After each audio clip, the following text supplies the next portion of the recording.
Epiphenomenalism is a mind-body philosophy marked by the belief that basic physical events are causal with respect to mental events. Mental events are viewed as completely dependent on physical functions and, as such, have no independent existence or causal efficacy. It is a mere appearance. Fear seems to make the heart beat faster, though, according to epiphenomenalism, the state of the nervous system causes the heart to beat faster, because mental events are a kind of overflow that cannot cause anything physical, yet have non-physical properties. Epiphenomenalism is viewed as a form of property dualism. Development. During the 17th century, René Descartes argued that animals are subject to mechanical laws of nature. He defended the idea of automatic behavior, or the performance of actions without conscious thought. Descartes questioned how the immaterial mind and the material body can interact causally. His interactionist model held that the body relates to the mind through the pineal gland. Lamartine, Leibniz and Spinoza all in their own way began this way of thinking. The idea that even if the animal were conscious, nothing would be added to the production of behavior, even in animals of the human type, was first voiced by Lamartine, and then by Cabanis, and was further explicated by Hodgson, and Huxley. Thomas Henry Huxley agreed with Descartes that behavior is determined solely by physical mechanisms. But he also believed that humans enjoy an intelligent life. In 1874, Huxley argued that animals are conscious automata in the presidential address to the British Association for the Advancement of Science. Huxley proposed that psychical changes are collateral products of physical changes. He termed the stream of consciousness an epiphenomenon, like the bell of a clock that has no role in keeping the time. Consciousness has no role in determining behavior. Huxley defended automatism by testing reflex actions, originally supported by Descartes. Huxley hypothesized that frogs that undergo lobotomy would swim when thrown into water, despite being unable to initiate actions. He argued that the ability to swim was solely dependent on the molecular change in the brain, concluding that consciousness is not necessary for reflex actions. According to epiphenomenalism, animals experience pain only as a result of neurophysiology. Every few weeks the soldier would enter a trance-like state, smoking, dressing himself, and aiming his cane like a rifle, all while being insensitive to pins, electric shocks, odorous substances, vinegar, noise, and certain light conditions. Huxley used this study to show that consciousness was not necessary to execute these purposeful actions, justifying the assumption that humans are insensible machines. Huxley's mechanistic attitude towards the body convinced him that the brain alone causes behavior. In the early 1900s, scientific behaviorists such as Ivan Pavlov, John B. Watson, and B. F. Skinner began the attempt to uncover laws describing the relationship between stimuli and responses, without reference to inner mental phenomena. Instead of adopting a form of eliminativism or mental fictionalism, positions that deny that inner mental phenomena exist, a behaviorist was able to adopt epiphenomenalism in order to allow for the existence of mind. George Santayana believed that all motion has merely physical causes, because consciousness is accessory to life and not essential to it.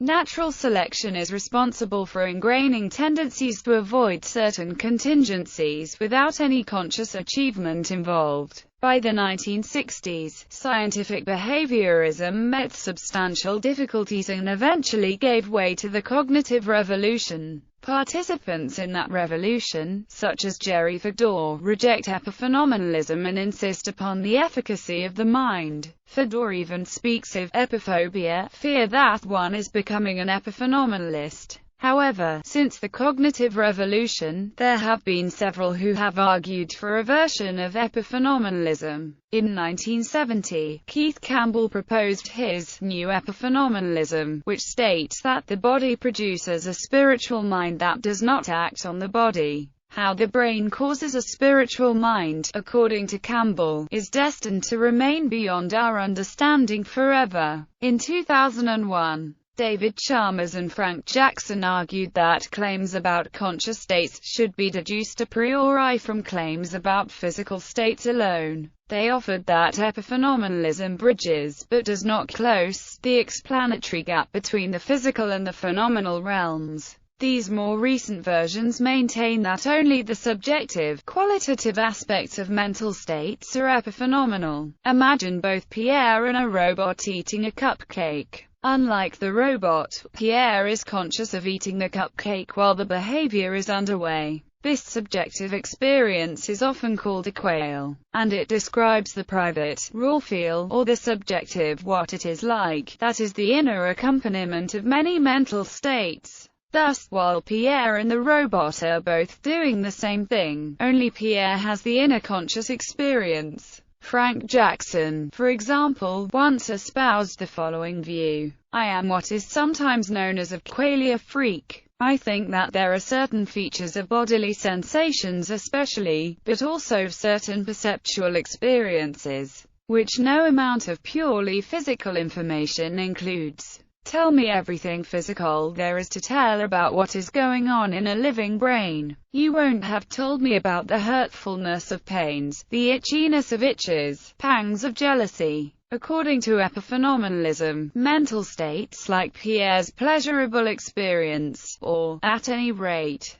their distinctive qualia, are epiphenomena. They are side effects or byproducts of physical processes in the body. If Pierre takes a second bite, it is not caused by his pleasure from the first. If Pierre says, "That was good, so I will take another bite," his speech act is not caused by the preceding pleasure. The conscious experiences that accompany brain processes are causally impotent. The mind might simply be a byproduct of other properties such as brain size or pathway activation synchronicity, which are adaptive. Some thinkers draw distinctions between different varieties of epiphenomenalism. In Consciousness Explained, Daniel Dennett distinguishes between a purely metaphysical sense of epiphenomenalism, in which the epiphenomenon has no causal impact at all, and Huxley's steam whistle epiphenomenalism, in which effects exist but are not functionally relevant. Arguments for epiphenomenalism. A large body of neurophysiological data seems to support epiphenomenalism. Some of the oldest such data is the Bari-Tufts potential or a readiness potential, in which electrical activity related to voluntary actions can be recorded up to 2 seconds before the subject is aware of making a decision to perform the action. More recently, Benjamin Libet et al. Have shown that it can take 0.5 seconds before a stimulus becomes part of conscious experience, even though subjects can respond to the stimulus in reaction time tests within 200 milliseconds. Recent research on the event-related potential also shows that conscious experience does not occur until the late phase of the potential that occurs 300 milliseconds or more after the event. In Bregman's auditory continuity illusion, where a pure tone is followed by broadband noise and the noise is followed by the same pure tone, it seems as if the tone occurs throughout the period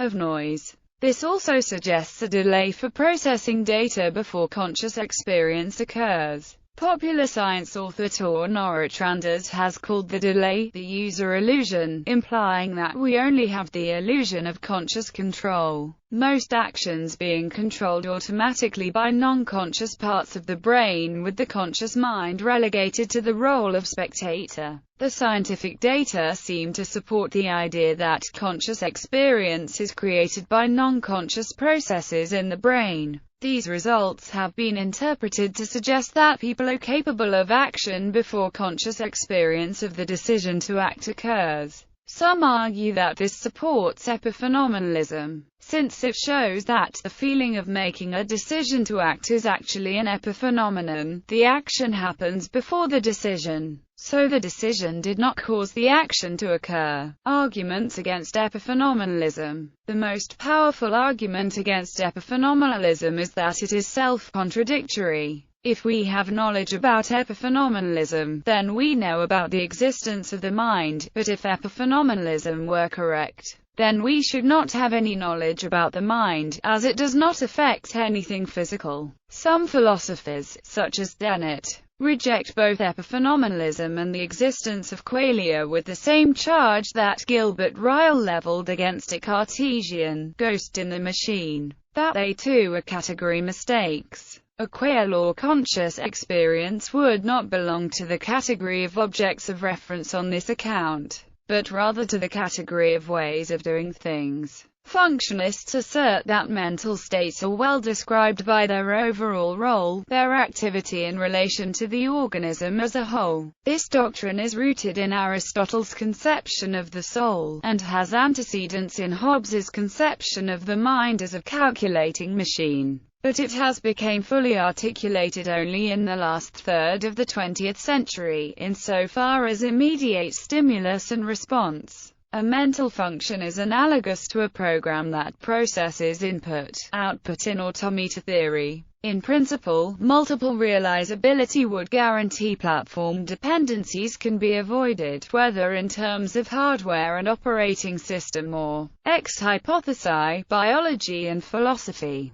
Because a high-level language is a practical requirement for developing the most complex programs, functionalism implies that a non-reductive physicalism would offer a similar advantage over a strictly eliminative materialism. Eliminative materialists believe folk psychology is so unscientific that, ultimately, it will be better to eliminate primitive concepts such as mind, desire and belief, in favor of a future neuroscientific account. A more moderate position such as J. L. Mackey's error theory suggests that false beliefs should be stripped away from a mental concept without eliminating the concept itself, the legitimate core meaning being left intact. Benjamin Libet's results are quoted in favor of epiphenomenalism, but he believes subjects still have a conscious veto, since the readiness potential does not invariably lead to an action. In Freedom Evolves, Daniel Dennett argues that a no-free will conclusion is based on dubious assumptions about the location of consciousness, as well as questioning the accuracy and interpretation of Libet's results.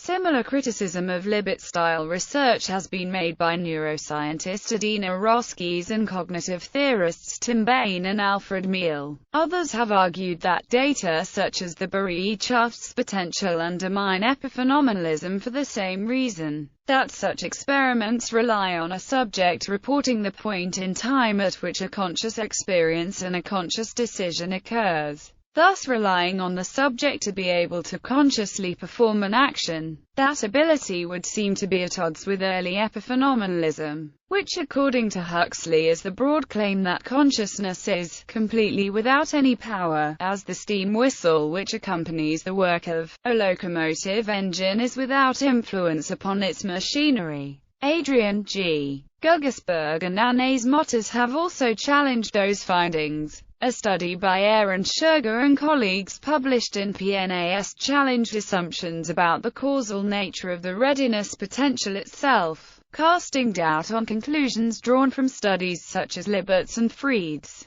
In favor of interactionism, Celia Green argues that epiphenomenalism does not even provide a satisfactory out from the problem of interaction posed by substance dualism, although it does not entail substance dualism. According to Green, epiphenomenalism implies a one-way form of interactionism that is just as hard to conceive of as the two-way form embodied in substance dualism. Green suggests the assumption that it is less of a problem may arise from the unexamined belief that physical events have some sort of primacy over mental ones. Donald Simmons dismisses epiphenomenalism from an evolutionary perspective. He says that the view that mind is an epiphenomenon of brain activity is not consistent with evolutionary theory, because if mind were functionless, it would have disappeared long ago, as it would not have been favored by evolution.